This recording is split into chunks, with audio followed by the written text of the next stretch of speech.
Teacher eligibility టెట్కు prepare అవుతున్న అభ్యర్థులకు నమస్కారం. నేను doctor Desineni Venkateswararao, educational psychologist. Doctor Rao's foundation project happy లెర్నింగ్లో భాగంగా teacher eligibility TET child development pedagogy video lessons సిరీస్కు స్వాగతం. ఈ వీడియోలో అండర్స్టాండింగ్ డెవలప్మెంట్, వికాసాన్ని అర్థం చేసుకోవడం అనే చాప్టర్లో development, growth, maturity, concept and nature అనే కాన్సెప్ట్ గురించి కొన్ని ముఖ్యమైనటువంటి విషయాలను మీతో షేర్ చేస్తాను. అంటే వికాసాన్ని అర్థం చేసుకోవడం, అండర్స్టాండింగ్ డెవలప్మెంట్ అనేటటువంటి చాప్టర్లో డెవలప్మెంట్ అంటే ఏంటి, గ్రోత్ అంటే ఏంటి, మెచ్యూరిటీ అంటే ఏంటి, అంటే ఈ మూడిటికి సంబంధించినటువంటి భావన, ఈ మూడిటి యొక్క స్వభావంపై ప్రశ్నలు రావడానికి అవకాశం ఉంటుంది. ప్రత్యేకించి గ్రోత్, డెవలప్మెంట్ ఈ రెండు అంశాల మధ్యలో ఉండేటటువంటి సంబంధాన్ని సరిగ్గా అర్థం చేసుకున్నారా లేదా అన్న విషయాన్ని టెస్ట్ చేయడం కోసం రకరకాలుగా ప్రశ్నలు అడగడానికి అవకాశం ఉంటుంది.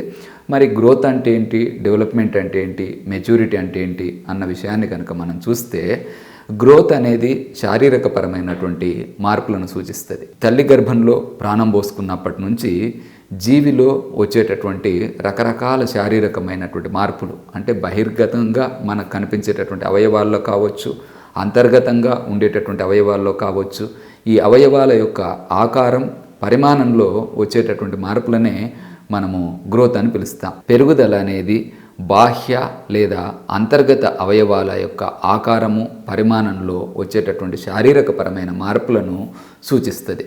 అట్లా కాకుండా మనము డెవలప్మెంట్ అనేది తీసుకున్నప్పుడు, వికాసం అనేది తీసుకున్నప్పుడు, ఏదైనా ఒక అవయవాన్ని కనుక మనం తీసుకున్నట్లయితే దానికి ఒక నిర్దిష్టమైనటువంటి స్ట్రక్చర్ ఉంటుంది, అంటే నిర్మితి ఉంటుంది, ఒక నిర్దిష్టమైనటువంటి ప్రకార్యం కూడా ఉంటుంది, ఫంక్షన్ కూడా ఉంటుంది.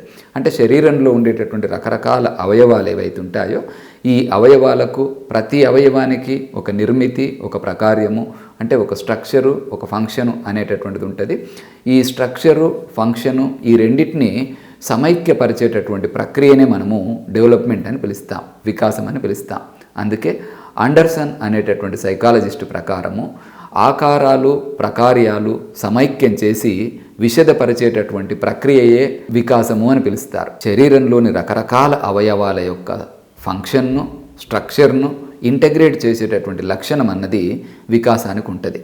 మనం ఒకవేళ ఈ పెరుగుదల, వికాసము అనేటటువంటి రెండు అంశాలను పోల్చి చూడదలుచుకున్నట్లయితే, అంటే రెండింటిని కంపేర్ చేసి చూడాలని కనుక అనుకున్నట్లయితే, పెరుగుదల అనేదేమో పరిమాణాత్మకమైనటువంటి అంశం, అంటే గ్రోత్ అనేది క్వాంటిటేటివ్ ఆస్పెక్ట్గా మనం చూడాలి. అదే రకంగా మనం డెవలప్మెంట్ను చూసినప్పుడు డెవలప్మెంట్ అనేది క్వాలిటేటివ్ ఆస్పెక్ట్ ప్రధానంగా, అంటే క్వాంటిటేటివ్ ఆస్పెక్ట్ అనేది డెవలప్మెంట్లో కూడా ఉంటుంది మనకు. ఎందుకంటే డెవలప్మెంట్లో గ్రోత్ అనేది ఒక భాగం. డెవలప్మెంట్ అనేటటువంటి కాన్సెప్ట్ ఒక విశాలమైనటువంటి భావన. అంటే వికాసము అనే మాట మనం వాడినప్పుడు వికాసం అనేది పెరుగుదలను కూడా కలిగి ఉంటుంది. అంటే పెరుగుదల అనేది ఒక చిన్న భాగం వికాసంలో మనకు. అందుకోసము వికాసం గురించి మనం చెప్పేటప్పుడు ఇది పరిమాణాత్మకం మరియు గుణాత్మకం అని చెప్తాం అన్నట్టు. అదే పెరుగుదల గురించి చెప్పేటప్పుడు ఇది కేవలం పరిమాణాత్మకమైంది అంటాం అన్నట్టు. అంటే గ్రోత్ అనేది కేవలం ఒక క్వాంటిటేటివ్ కాన్సెప్ట్. అదే డెవలప్మెంట్ తీసుకుంటే మాత్రము క్వాంటిటేటివ్ మరియు క్వాలిటేటివ్ అన్న రెండు మాటలను వాడతాం మనం ఇక్కడ. ఎప్పుడైతే మనము గ్రోత్ క్వాంటిటేటివ్ అంటున్నామో, పెరుగుదల అనేటటువంటిది పరిమాణాత్మకమైందని మనం ఎప్పుడైతే చెప్తున్నామో, దాని అర్థం ఏంటంటే దీన్ని ఖచ్చితంగా మనము మెజర్ చేయడానికి, కొలవడానికి అవకాశం ఉంటుంది. ఫర్ ఎగ్జాంపుల్, వ్యక్తి యొక్క హైట్ను కనుక మనం తీసుకున్నట్లయితే, శారీరకపరమైనటువంటి ఎత్తును కనుక తీసుకున్నట్లయితే ఖచ్చితంగా వ్యక్తి యొక్క ఎత్తును మనం కొలవడానికి అవకాశం ఉంటుంది. భౌతికపరమైనటువంటి ఏ అంశాన్ని అయినప్పటికీ కూడా మనము కరెక్ట్గా మెజర్ చేయగలుగుతాం. అదే మనము డెవలప్మెంట్ దగ్గరికి వచ్చేసరికి ఇది క్వాలిటేటివ్ నేచర్ కలిగి ఉంటుంది కాబట్టి, గుణాత్మకమైనటువంటి స్వభావాన్ని కలిగి ఉంటుంది కాబట్టి, ఒక ఫిజికల్ క్వాంటిటీని కొలిసినట్లుగా మనము డెవలప్మెంట్ను కొలవడానికి సాధ్యం కాదు. అందుకోసమే డెవలప్మెంట్ను కేవలం మనము అంచనా వేయగలుగుతాం. గ్రోత్ను అయితేనేమో మెజర్ చేయగలుగుతాం.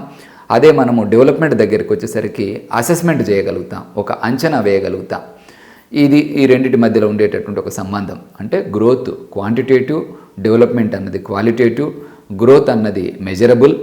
అదే మనం డెవలప్మెంట్ దగ్గరికి వచ్చేసరికి ఓన్లీ వీ కెన్ అసెస్, అంటే మెజర్మెంట్ అన్నది సాధ్యం కాదు మనకు డెవలప్మెంట్ దగ్గర. ఈ అంశాన్ని దృష్టిలో ఉంచుకోవాలి.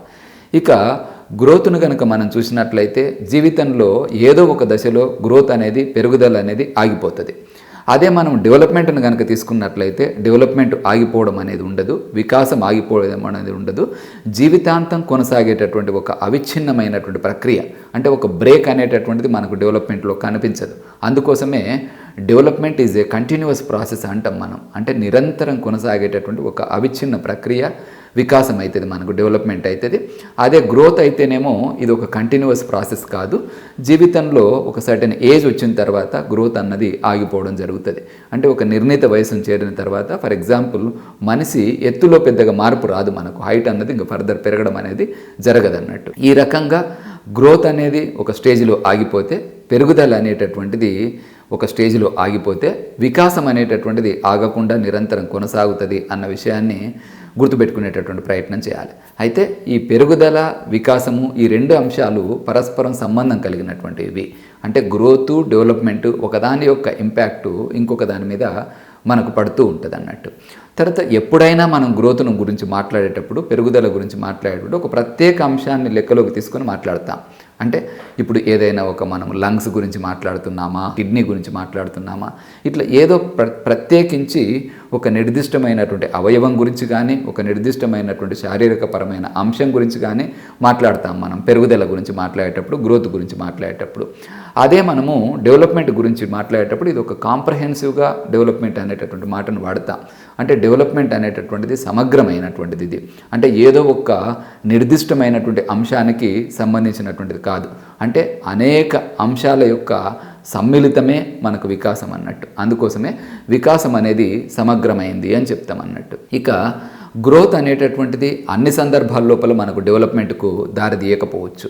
అంటే పెరుగుదల అనేటటువంటిది కొన్ని సందర్భాల్లో వికాసానికి దారి తీయవచ్చు, మరికొన్ని సందర్భాల్లో వికాసానికి దారి తీయకపోవచ్చు. అంటే పెరుగుదల ఉన్నప్పటికీ కూడా వికాసం ఉండకపోవచ్చు. అంటే ఒక నిర్దిష్టమైనటువంటి వయసు వచ్చేంత వరకు కూడా గ్రోత్ అనేటటువంటిది డెవలప్మెంట్ను ఎంతో ఇన్ఫ్లుయెన్స్ చేస్తుంది. ఒక రకంగా చెప్పాలంటే డెవలప్మెంట్కు, వికాసానికి అవసరమైనటువంటి పునాదిని గ్రోత్ అనేటటువంటిది మొదట్లో ఇస్తుంది. అయితే ఒక సర్టెన్ ఏజ్ తర్వాత గ్రోత్ ఆగిపోతుంది. కాబట్టి ఈ గ్రోత్ అనేది లేకపోయినప్పటికీ కూడా వికాసం అన్నది కంటిన్యూ అవుతుంది అన్నమాట మనం చెప్తామన్నట్టు. కానీ ఈ గ్రోత్ జరుగుతున్నప్పుడు ఖచ్చితంగా వికాసం వస్తుంది అన్నటువంటి గ్యారంటీ మనకు లేదు. అందుకోసమే పెరుగుదల అనేటటువంటిది వికాసానికి దారితీయవచ్చు అంటాం, లేదా దారితీయకపోవచ్చు అంటాం. తర్వాత ఈ పెరుగుదల, వికాసాన్ని మనం అర్థం చేసుకునేటప్పుడు వికాసం అనేటటువంటిది చాలా సంక్లిష్టమైనటువంటి ప్రక్రియ. ఎందుకంటే ఇది అనేక అంశాలతో కూడి ఉంటుంది కాబట్టి ఇది ఒక కాంప్లెక్స్ ఫెనామినా. అట్లా కాకుండా గ్రోత్ అనేటటువంటిది ఒక నిర్దిష్టమైనటువంటి అంశానికి సంబంధించి ఉంటుంది కాబట్టి గ్రోత్ను ఒక సింపుల్ ప్రాసెస్గా చూస్తాం. అంటే పెరుగుదల అనేటటువంటిది ఒక సరళమైనటువంటి ప్రక్రియ అయితే వికాసం అనేటటువంటిది ఒక సంక్లిష్టమైనటువంటి ప్రక్రియ. ఈ పెరుగుదల, వికాసము ఈ రెండింటి మధ్యలో ఉండేటటువంటి సంబంధం అర్థమైందా లేదా అన్న విషయాన్ని తెలుసుకోవడం కోసం పరీక్షలో ప్రశ్నలు అడిగినప్పుడు కొన్ని సందర్భాల లోపల కేవలం బేసిక్స్ మీదనే ప్రశ్నలు ఉంటాయి. ఫర్ ఎగ్జాంపుల్ జీవిలో జరిగేటటువంటి శారీరకపరమైనటువంటి మార్పులను ఏమని పిలవాలి అని ఒక టెట్లో అడిగారు అన్నట్టు. అంటే శారీరకపరమైనటువంటి మార్పులను పెరుగుదల అంటాం, గ్రోత్ అంటాం. మరో సందర్భంలో ఏమని అడిగారంటే జీవిలో జరిగేటటువంటి గుణాత్మకమైనటువంటి మార్పులను ఏమని పిలవాలి అన్నారు. అంటే క్వాలిటేటివ్ చేంజెస్ను మనము డెవలప్మెంట్ అని పిలుస్తాం, వికాసం అని పిలుస్తాం. ఇట్లా నేరుగా సింపుల్గా బేసిక్స్ మీద ఉండొచ్చు. కొన్ని సందర్భాల లోపల క్రింది వాటిలో గ్రోత్ యొక్క లక్షణం ఏది, లేకుంటే గ్రోత్ యొక్క లక్షణం కానిదేది, లేదా క్రింది వాటిలో వికాసం యొక్క లక్షణం ఏది, వికాసం యొక్క లక్షణం కానిదేది అని ఈ రూపకంగా కూడా ప్రశ్న అడగవచ్చు అన్నట్టు. ఫర్ ఎగ్జాంపుల్ ఒక సందర్భంలో టెట్లో ప్రశ్న అడిగినప్పుడు ఏం చేశారంటే క్రింది వాటిలో పెరుగుదల యొక్క లక్ష్యం ఏది అని ప్రశ్న ఇచ్చారు. దాంట్లో ఇచ్చినప్పుడు ఆప్షన్స్ ఎట్లా ఉన్నాయంటే వికాసంలో పెరుగుదల అనేది ఒక భాగము అని ఒక ఆప్షన్ ఇచ్చిండ్రు. పెరుగుదల అనేటటువంటిది వికాసానికి ఖచ్చితంగా దారి తీస్తుంది అని చెప్పేసి ఒక ఆప్షన్ ఇచ్చిండ్రు. తర్వాత పెరుగుదల అనేటటువంటిది సమగ్రమైనది అని చెప్పేసి ఇంకో ఆప్షన్ ఇచ్చిండ్రు. ఈ ఆప్షన్స్ను కనుక మనం గమనించి చూస్తే పెరుగుదల అనేటటువంటిది సమగ్రమైనటువంటిది కాదు మనకు. ఎందుకంటే వికాసం అనేటటువంటిది సమగ్రమైనటువంటిది. అంటే డెవలప్మెంట్ అన్నది కాంప్రహెన్సివ్, కానీ గ్రోత్ అనేటటువంటిది కాంప్రహెన్సివ్ కాదు, ఏదో ఒక అంశానికి మాత్రమే సంబంధించినటువంటిది. అదే రకంగా గ్రోత్ అనేటటువంటిది పెరుగుదలకు దారితీస్తుందా దారితీయదా అన్నది కనుక మనం చూసినట్లయితే గ్రోత్ అన్నది కొన్ని సందర్భాల లోపల పెరుగుదలకు దారితీయవచ్చు, మరికొన్ని సందర్భాల్లో పెరుగుదలకు దారి తీయకపోవచ్చు మనకు అన్నట్టు. ఇక గ్రోత్ అనేటటువంటిది డెవలప్మెంట్లో భాగమా కాదా అని కనుక మనం చూసినట్లయితే గ్రోత్ అనేటటువంటిది డెవలప్మెంట్లో ఒక భాగం. అంటే వికాసం అనేటటువంటి ఒక బ్రాడర్ కాన్సెప్ట్ కాబట్టి ఆ వికాసంలో ఈ పెరుగుదల అనేటటువంటిది ఒక భాగంగా ఉంటుంది. ఇది సరైన ఆప్షన్గా మనము గుర్తించాలి.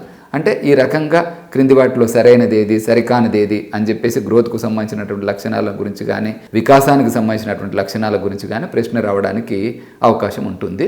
ఈ వీడియో కనుక మీరు ఉపయోగకరంగా భావిస్తే దయచేసి మీ ఫ్రెండ్స్కు షేర్ చేయండి. అదే రకంగా మా YouTube channel doctor Rao's class room subscribe చేయండి. మా mobile app doctor Rao's class room download చేసుకోండి. టెట్కు సంబంధించి ఎప్పటికప్పుడు మేము ఇచ్చేటటువంటి సమాచారాన్ని ఫాలో అవుతూ టెట్లో మంచి మార్క్స్ స్కోర్ చేయండి.